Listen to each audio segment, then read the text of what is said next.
দারিদ্র্যের মাঝে আলো, রাশেদের গল্প। গ্রামের নাম শাওড়াপাড়া। ছোট্ট একটা মাটির ঘরে থাকে রাশেদ, এক মুসলিম কিশোর। বয়স মাত্র ১৫, কিন্তু জীবনের বোঝা যেন অনেক আগেই তার কাঁধে চেপে বসেছে।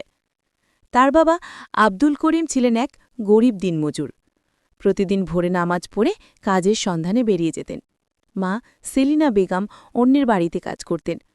ঘরে খাবার থাকত, কখনো একবেলা, কখনো আধাবেলা। তবু প্রতিদিন সন্ধ্যায় আজান শোনার মাত্রই রাশিদ দৌড়ে যেত মসজিদে নামাজ পড়তে। স্কুলে পড়ার খুব শখ ছিল রাশিদের, কিন্তু বই খাতা কেনার টাকা ছিল না। অনেক সময় সে পুরনো খাতার ফাঁকা পৃষ্ঠায় লেখে রাখত নতুন নতুন অক্ষর। গ্রামের স্কুলের শিক্ষক হেলাল স্যার তার আগ্রহ দেখে একদিন বললেন, রাশেদ, তুই যদি পরিশ্রম করিস একদিন বড় হবি। দারিদ্র্য কখনো কাউকে আটকাতে পারে না।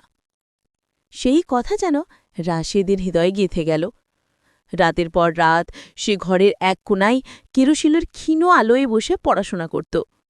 দিনে কাজ করত, হাটে কারো দোকানে মাল উঠানো, কারো মালামাল বয়ে দেওয়া। কখনো ক্লান্ত হয়ে পড়লেও নামাজ কখনো বাদ দিত না। সে বিশ্বাস করত আল্লাহ পরিশ্রমের কষ্ট কখনো বৃথা যেতে দেন না। একদিন তাদের গ্রামের পাশে একটা এনজিও স্কুলে পরীক্ষার আয়োজন হল। রাশিদ অংশ নিল। তার হাতে ছিল পুরনো কলম, ছেঁড়া কাগজে ভর্তি ব্যাগ, কিন্তু মন ভরা আশা। ফলাফল ঘোষণার দিন সবাই অবাক হয়ে দেখল রাশিদ প্রথম হয়েছে। সেই দিন গ্রামের মসজিদের ইমাম সাহেব তার মাথায় হাত রেখে বলেছিলেন, বাগা, তুই শুধু নিজের নয়, দারিদ্র্যের জয়ে এক নতুন দৃষ্টান্ত তৈরি করলি। রাশেদ এখন শহরে গিয়ে পড়ছে মাদ্রাসা আর সাধারণ শিক্ষা দুটোই একসঙ্গে।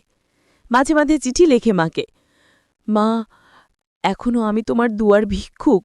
একদিন ইনশাল্লাহ তোমার ঘরটা পাকা করব। এই গল্পটা শুধু রাশেদের নয়, হাজারো মুসলিম ছেলের প্রতিচ্ছবি, যারা দারিদ্র্যের অন্ধকারেও ঈমান, পরিশ্রম আর স্বপ্নের আলো চালায়।